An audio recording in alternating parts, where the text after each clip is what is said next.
আপনাদের মাঝে hello guide, কেমন আছেন? সবাই ভালো আছেন আশা করি। আমি আপনাদের মাঝে একটি নতুন ধানের কথা বলছি। ধানটির নাম অনেকেই জানেন, অনেকে জানেন না। এই ধান বিনা খরচে চাষ করা সম্ভব।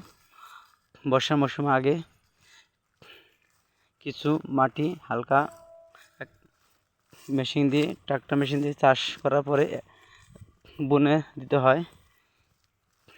বর্ষা মৌসুমে আপনি গাছ বড় হয়ে যায়। বর্ষার পানি যতই হোক 10 হাত 20 হাত, তাও এই ধান গাছগুলো মরে না এবং পানির সাথে যুদ্ধ করে বেঁচে থাকে।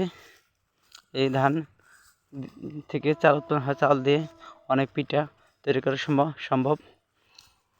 মোটা পিঠা, চিতই পিঠা, আরও অনেক পিঠা রয়েছে।